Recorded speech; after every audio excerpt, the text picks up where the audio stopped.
It is my honor today to introduce Chris Goldade and Wyatt Johnson. Chris is by Westport, South Dakota, and Wyatt is in Fort Pierre. They are new to the coalition this year. They are both urban ag soil health technicians, so you can reach out to them for any of your gardening questions, high tunnel questions, things like that, and we'll hand it over. They're going to kind of split their time, so Chris is going to start, and then Wyatt's going to jump in. All right, thanks, Bailey.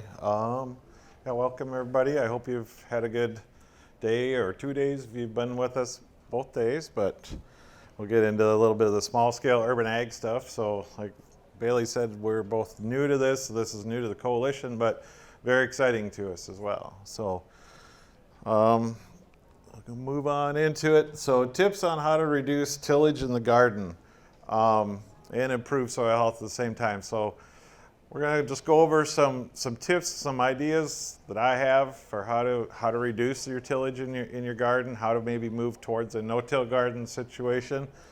For background, I am a market gardener myself too, as well as working for the coalition. I produce on over an acre of ground. I grow over 45 different crops and sell to farmers markets and restaurants in the Aberdeen area. So a lot of this and what you'll see me talk about is actually in my garden, things that I'm doing currently or trying or having success or not success. So first thing I'll question for everybody in here, how many of you actually till your garden in the fall? We'll start with that. Is there any fall till people? Well, you don't have to admit if you don't want to. How many spring till? I mean, I do have to do a little bit of spring tillage myself sometimes, so there's nothing ashamed of that. I mean, it's something to move away from if we can, but there's times that it does occur. But pathways is kind of I really am trying to get people out of the pathway tillage idea. So if I can convince anybody, if I'm a success today, is to convince one person to stop tilling the pathways in their garden and think of a different way to manage those. So tillage reduction, this is some of my garden from a couple years ago, so you can see some of the tillage that I was currently doing there. This is a pumpkin field. So going completely no-till is oftentimes, something that you can't do all at one time. It's something you have to work for. You have to start where you can and start taking steps towards it. I'm never going to shame somebody not doing it all hands, all in at one time, especially if you're growing in a larger scale compared to, say, a 20 by 20 backyard garden to half an acre or more. That's a tough move for some people to go completely no-till. So we'll start a little with garden bed preparation. So this is one of my beds from this late summer fall here that you'll kind of see some pictures of. I grew onions in these beds right here originally in the beginning of the year, and this is after our onion harvest and working it and getting it ready for next year. So fall tillage, deep tillage, there's a difference in my mind between tillage and deep tillage. Deep tillage, getting the big old tiller out there and do it, and then maybe tillage after, say, you dig potatoes or pulling onions or whatever, just roughly leveling the ground out is in my mind, different kind of tillage. Tillering or they're tilthing. There's lots of words that they'll use to describe it. But I prefer to use occultation. Solarization is another option, but occultation, we'll go through that, what it actually is, and talk about solarization, mowing instead of tilling, and we'll get into that with the pathways especially. Don't have to till your pathways, just mow them. I mean, there's no reason to turn that pathway black. My biggest used garden tool is a DeWalt weed whacker. I mean, I couldn't garden without a weed whacker. I do more time weeding with a weed whacker than anything else in the garden at some times. So mowing is the better option. You're leaving those You're leaving those roots in the soil. You're leaving that biology alone down there. You got roots holding in there. You're building the structure in your soil through those roots that you're leaving in the soil. So just think about mowing if you can, and deep mulching. And you'll see some more of that. That's the way, to hold your moisture in, reduce that tillage once again, and just that fall tillage, like we said before. Fall tillage to me is something that should be easily eliminated. It should be one of your first steps if you're doing it, is to eliminate fall tillage altogether. There's no reason to black till a garden in the fall, in my world. So garden preparation, so occultation. Here's the little occultation I was doing on this. I was trying to go as cheap and easy as I could on this occultation, just to see if it could be done without a whole lot of expensive tarps and everything else. So this is literally some cheap ass plastic from Menards, $10 a roll. Rolled it out, threw some T-posts on there, maybe threw a couple staples and rocks on it. So about as cheap as I could go. This is going to be occultated. So occultation is putting an opaque thing like the black plastic over top of the ground, letting it sit for 2 to 3 weeks. Quite a while, usually 2 to 3 weeks to get a kill underneath that occultation. And mowing might be necessary under this, so I did have to mow this bed, and we'll kind of see it in another picture where I had to mow before I put this down, just to get this plastic to lay down a little better prior to putting it down. But so occultation, this is after I pulled that plastic off after about 3 weeks. As you can see, it doesn't kill all the weeds under there. Bindweed, as you can see in my bed there, is still an issue. It turned it yellow. But it didn't kill my bindweed, so I had to go in and hand pull that bindweed before I prepped these beds up. But it got rid of a lot of the things that were in there. You kind of see in the lower down here too, another issue that happens. That's Franklin's ground squirrels. They are kind of little pests in my garden sometimes, and they really like to crawl underneath that occultation tarp and dig around under there sometimes. So they were doing a little tillage for me on their own kind.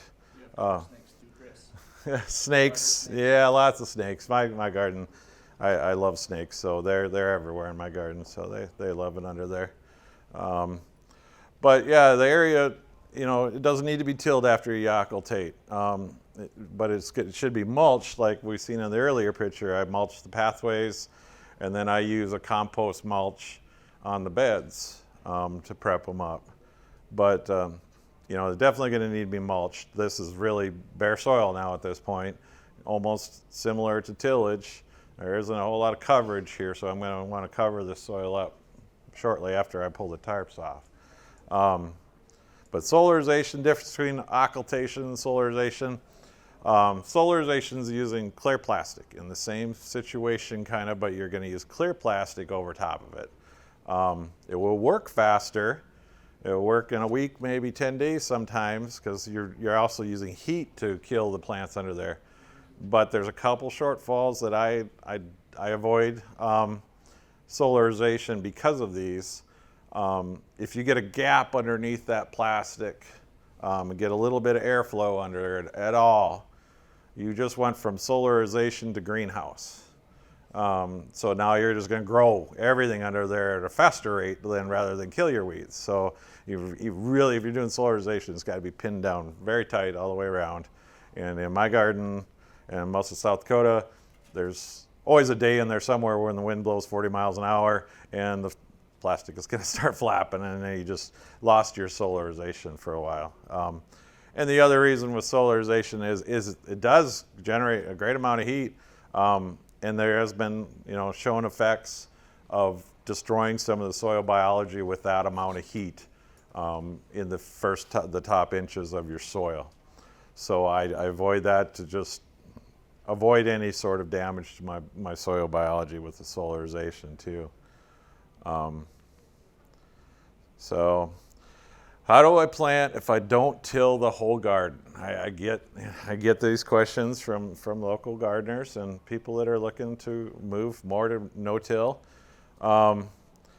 In heavy mulch, it's pretty simple idea. Just pull back the mulch and make a small furrow for the seeds, or you just pull it back. Leave it pull back until they emerge. You can't just like pull it back, plant your lettuce seeds, and then push it back over again because you may get some pretty poor germination on that. But with transplants, auger or dig a hole, and just disturb the soil as little as possible. But leave that mulch in place. There's a common thing that people will use is this PVC type tool. I've seen them use it all the time, but I will literally use a big old screwdriver, whatever, just jab holes for bigger seeds like corn, beans, some of the peas, bigger seeds. Just jab a hole in the ground and plant in it and cover it up. There's no need to till that whole ground up to make a hole for planting, for bigger seeds especially. The less you till, the fewer weeds you're going to have. And so I hear people using tillage or cultivation in their garden to eliminate weeds. And you think of it differently. I think of it as your tillage or cultivation, you're planting weeds. When I think of it, you're just stirring up weed seeds and you're putting more of them up and then exposing them into the soil or to the sunlight, and you're going to cause more weeds. So it's a nonstop thing. If you're going to till to kill weeds, you're never going to get ahead of it. You're always going to have weeds. Weed control without tillage. So I know it's tough, but consistent short daily maintenance is best. So I try to do this. So every day I go out in the garden and pull a few weeds. It just turns into a daily chore. But mulch, that should be common in anyone's garden now. Mulch, cover your soil to prevent the weeds. Adjust the row spacing, and we'll look a little bit at this, but tighten your rows up if you can in some of those things, and shade them out. Give those weeds less of a chance to grow, and some cover crops that we can go into for options too, like rye, that will actually reduce weeds over time. Mow, once again, I'm going to talk about that. Mow instead of till. I'll say that over and over again. That quick mowing that leaves the roots behind is always healthier. Not all weeds are bad. Weed Nazis hate me. There isn't a weed in my garden. There isn't a weed. I don't like weeds, but there isn't a weed in my garden. My favorite quote is right there with Ralph Waldo Emerson. What is a weed? A plant whose virtues have yet to be discovered. To me, if there's a plant there, you need to figure out how you can use that plant to help you. It's not a weed. So weed control without mulching or without tillage, talked a little bit about that. So like tightening up the rows. My carrots here this year, so I tightened those rows up real tight. I only weeded those carrots one time, walked away, and they kept the weeds out of there. So I got my mulch down here. This is another thing that I do up top there. This is lamb's quarters. I let lamb's quarters grow until it's 3 or 4 inches tall. I pull it, lay it down in the middle of my beds, put this compost mulch over top of it, and I never weed those beds again. Those are my green bean beds. I never touch them again after that because I don't have to. There's no weeds in it after that. Pathway management, once again, straw is always my friend for pathway management. Stop tilling those pathways. We'll get at wood chips. I get questions about wood chips. Using underlayments under the wood chips is always a good idea. Cardboard is one of my favorites to use under the wood chips on pathways. Or nothing at all. For pathway management, we were talking once again with mowing. These are those green bean beds that I put the lamb's quarters and compost mulch down on. And you can see my pathways. That's what they look on a daily basis out there in my gardens. I just mow what comes up in there, and I just trim, or I just edge up around them so that weeds don't encroach in on too much on my beans. Weed barrier, use it. This is where I was putting tomatoes in. It can lead to the loss of organic matter in the soil over time, though, so you need to be careful with compaction and water retention. So you need to remove this and rotate out of this. It can't stay permanent like this forever, or you're going to get some compaction issues, and your biology in your soil is going to go down over time because you are losing organic matter underneath that over time. Plant perennials, mow and edge the pathways, like I talked about. Leave the annual weeds and mow them. Any living root in the soil is good in my mind. So once again, there's not a weed in my mind. That's why weeds is in quotes there. In my mind, that's not a weed. That's just another cover crop or another thing I'm growing to mow and make into my pathway. Reduce the mud in the pathways after rain. That's one of the great things I love about it. So. Cover crops, we'll move through these kind of fast. I mean, reasons why the cover crops are good, it's the same as you're going to hear with the big farmers. Any of the winter kill ones are a good idea in gardens, a lot easier to deal with than the winter hardy ones in my mind. A good place to start with your garden cover crops is a winter kill cover crop. We'll have this out soon here, so we'll just watch for this. I took the cover crop table that you'll see on the large posters out there, and I broke it down so for us little guys, it's down into seeds per square foot, so you can kind of figure out how to use cover crops in your garden better rather than pounds per acre. It frustrated the hell out of me that everything out there was pounds per acre, and we're trying to put it in a 20-foot square bed. How do you tell somebody how much to put on that? So this will be coming out soon here. We'll skip through that. A couple recommended resources. These are some of the things I look for. We have these out here. The Healthy Soils Handbook and the Healthy Soils at Home is out front here. You can grab copies of these. A couple of the other things, the Healthy Soils in the Garden will be a new publication coming out soon that we have. The cover crops table that I just mentioned, and How to Start a Community Garden is another publication that we're working on right now. So those will be coming out. 3 of my favorite books to refer back to, and my favorite one in the world is Farmer Jesse there. Excellent resource if you want to do some more reading on. Farmer Jesse and the Living Soil Handbook is a great reference there. Final thoughts for me then. Why should I do any of these practices in my garden? I've been growing for years without them. I hear this all the time. Bare soil leads to reduced soil health. Reduced soil health leads to reduced plant health. And then poor soils lead to poor people. So it's just basics. Like if your soil is not doing well, your plants aren't going to do well, you're not going to do well. So you're just healthier soils are going to grow your healthier food for yourself and everyone around you. Anyways, we will move over to Wyatt, and he can take off and do Fresh Connect. All right. So my name is Wyatt Johnson with South Dakota Soil Health Coalition. I live in Fort Pierre, grew up on a ranch about an hour west of there, still involved out there. And my specialty with our urban and small-scale ag is more on incorporating the animals into it. And unfortunately, the more research I did on that, the more I learned about E. coli and salmonella and the withdrawal period you need between having animals on the garden and when you can harvest produce. But that isn't what I'm here to talk to you about today. I'm here to talk to you about our new website that we've launched called South Dakota Fresh Connect. Where should I stand so you guys can see the projector right there? All right.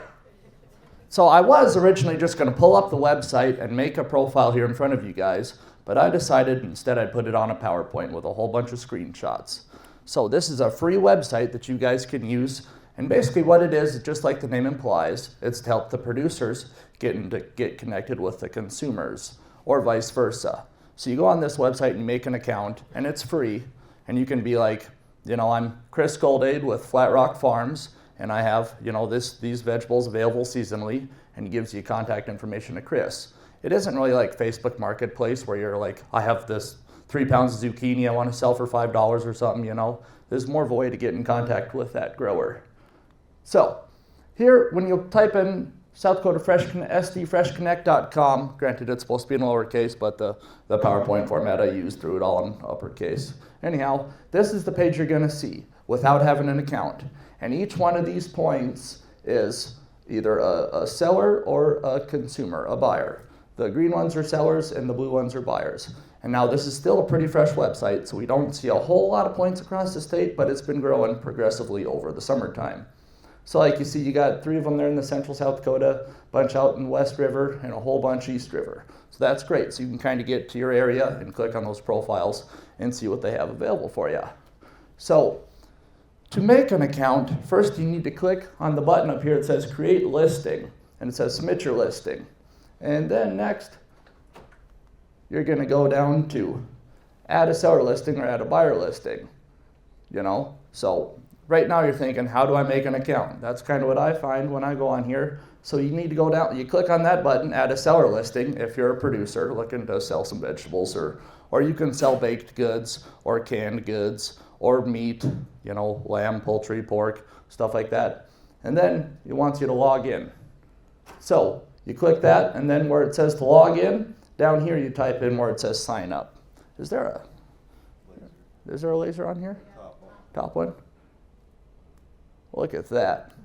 I was a high school teacher for 8 years, but I didn't have this kind of technology in my classroom. Anyhow, so you click the deal there, it says, sign up. So you click that button, and then this is what pops up. So then you type in, your business name or whatever you want it to be. Like myself, I don't have a business for my garden, so I just called it Farm Fresh Chicken or something, because I sell some freezer chickens. So then you select your option here of your listing type, whether you want to be a seller or a buyer, then seller type, and then you put your phone number in, your address, and all that stuff.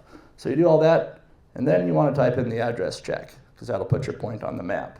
Anyhow, so I did all that, and here's the address check, and it's kind of funny still. We're still working on some kinks on that deal, but it's, I typed in the address for this account that I made here, up north and middle in South Dakota, and there is no such thing as Highway 273 anywhere close to where I live. So, but it takes a few days to buffer it. Anyhow, so you type in all this stuff, enter all your information, and then down here you do confirm and update address. Next, you finally get in there. And then you have your name, Hudson Flat Produce, you're a seller, you're an individual, you can be a farmer's market, you can list your business, or you can just be a mere individual trying to sell your leftover goodies from your garden, right? And there's the mailing address, and then the marker thing for the address check. And I will note, when you do this, you want to type in the whole address. Like I just typed in the street address there, I should have put in Midland, South Dakota, and the zip code as well. So, moving along here, then there's some directions. If you have any special directions to tell your people, like on there I put, drive straight in past the second cattle gate and turn to the tan house, because there's multiple houses on this property. And then you can put an image in, up to 3 images. I actually made this account for my grandma. She does not know, so I'm probably going to delete it tomorrow. So, full disclosure, my grandma and I are pretty close. We do a lot of stuff together. Grew up in the same yard together. Anyhow, and I searched through like 5 years of pictures in my phone, and all the pictures I have of Grandma and I are either at family functions or butchering chickens. Don't really have very good pictures of her in her garden. So I didn't put pictures in there for you. And then you can add a logo if you have a business. Like we obviously don't have a business, so we don't have a logo or anything. Be a pretty good tax write-off. We're selling steers tomorrow, so if might be a good idea for that. Anyhow, moving on. So, and then you click these drop-down arrows. This is all on the same page, I should say. You just keep scrolling on down. So, I clicked on, whoops. So, I hit the wrong button. So you hit the little drop-down arrow there, and then you can select all the different things that you grow in your garden, in your yard. And I had a lot more than this on there, but it got so long to where it went off the screen, so I condensed it down a little bit for you guys for visual purposes here. So that's for vegetables. You can also add fruits and berries. Maybe you sell apples.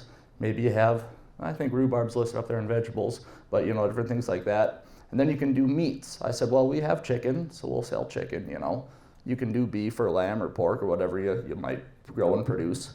And then there's others, and that's where you put in like your baked goods, your zucchini bread, maybe you have, jams or jellies and stuff.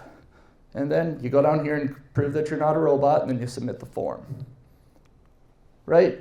So this is what I like to see when it says successfully saved. And then you can click on that, go to the seller, or you can go to the home page. Home page shows you the whole map of everybody that's on there, whereas view the seller, that is your page you just created.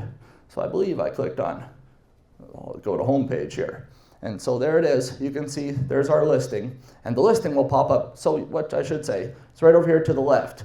You can click on the list, which is where we're at now, or there's the map. The map is the first thing that I showed you guys of all the points. So if you're looking up there as a seller, you might want to look on the map to look at your geographic area to find someone that might have what you're looking for. Or the list will show up right away. So like here's my listing right there. You can click on these. And I probably could have scrolled down and kind of showed you what we have on there right now, but I didn't. I just took the first thing that popped up after that. And then I clicked on the map. And here we go. Right there, that's our point that I just added. So that's what you see, just as a, but then I am logged in at this point. So if you click up there, it says, Hudson Flat Produce and whatever. And then you can you can update your listing and edit it and whatever. If maybe you got rid of the rhubarb plants because, you had a little cow outbreak and they got in and trampled them down, maybe take rhubarb off your listing or whatever you might do. So that concludes my presentation on SD Fresh Connect. What questions do you guys have? Yes? So can someone that wants to buy something, can they go on there and just search tomatoes? And Yep, they sure can. So you go on here and you can go over there and there's a search bar. There's near me, that's the address though, but you can click down here, seller type and look for ones that have tomatoes. And we have different options on there for tomatoes too. You got slicers and you got pasta tomatoes and cherry tomatoes, and it's a pretty extensive list on that. Yes? So now, I guess 2 questions here. Now, if I find something at your guys' place, I want to get chicken, am I messaging you through this, or is there a email, telephone? How is these preferred conversations? That's a great question. So it's kind of up to the seller if they put their address on there or their email or their phone number. I usually put my phone number on there and then my email. But you can go on here, and there's also a button to message that producer, and it's a soil health email. But what it is it's a Fresh Connect email, but that goes straight to the seller. Okay. So if you're looking on there, yeah, I probably should. Well, this is, on one of these I have the phone number in there, and I believe that does pop up if you click on that link. But you can also have the option to hit the button, and that message does not go to us, that goes right to the seller. Okay. And then is there any way to look up by, I would essentially say management practices, like this person is certified organic, da-da-da. Is that anything that comes up? Okay. There's not. No, we don't have that. Not searchable, but they could put that in their profile. Yep, they can put that in their profile, Like mine just says, just a poultry enthusiast that loves to raise and show chickens, and we have farm-raised chicken available. Whereas, an organic producer might say we're certified organic and we do all these practices and we're responsible in those ways. We have an organic grower on here. I know of one already that, they list right in there. 2 of them actually I know of already that list themselves as an organic grower in their profile, so you can see that information in there. Yeah. Yep, good question. Yes? Are there any legal concerns? Because selling meat is a tricky thing. Yep, so selling meat in South Dakota is tricky. If I raise the steer and I want to sell it to you, you have to pay me per the steer, but then you have to pay the private locker separately. So that's kind of how people get around that. With selling chicken, however, it's exempt in the state because there's no poultry processing laws that are established.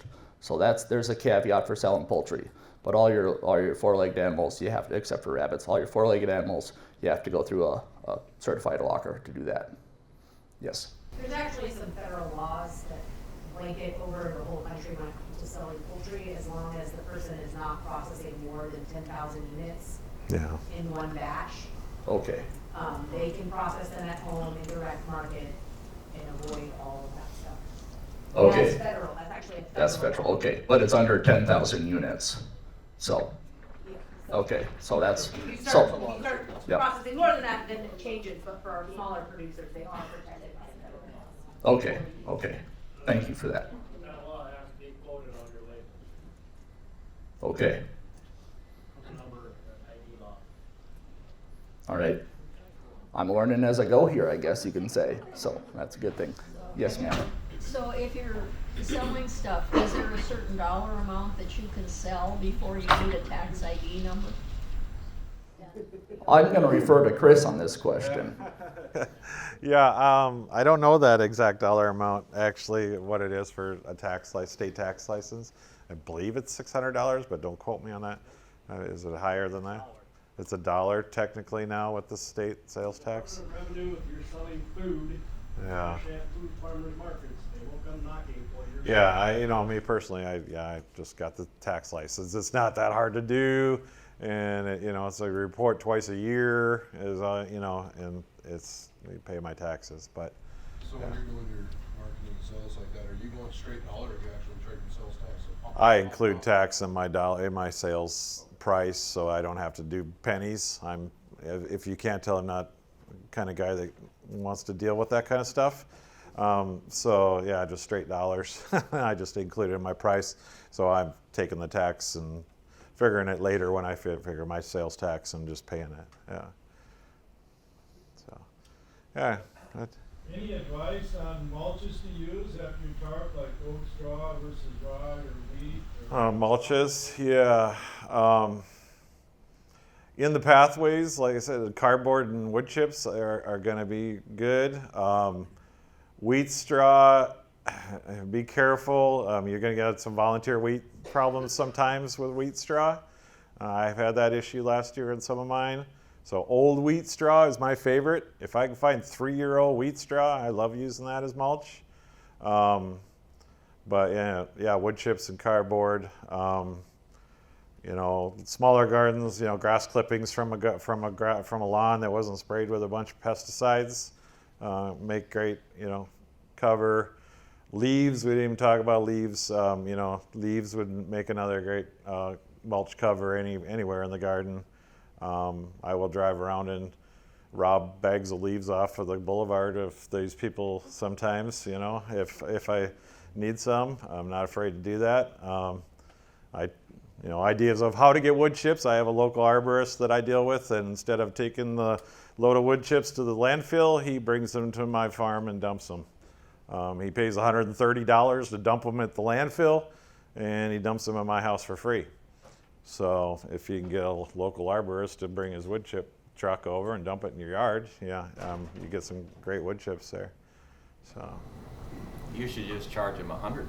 Yeah, right, yeah. Maybe I'll get a free stump removal out of him or something someday. Yeah. One thing with straw though, make sure you know your source. Yeah, straw, like I say, in pathways, I won't put straw on my beds if I don't know where it came from, because you're dealing with pesticides again. Pathways, I don't have as much concern with the pesticides.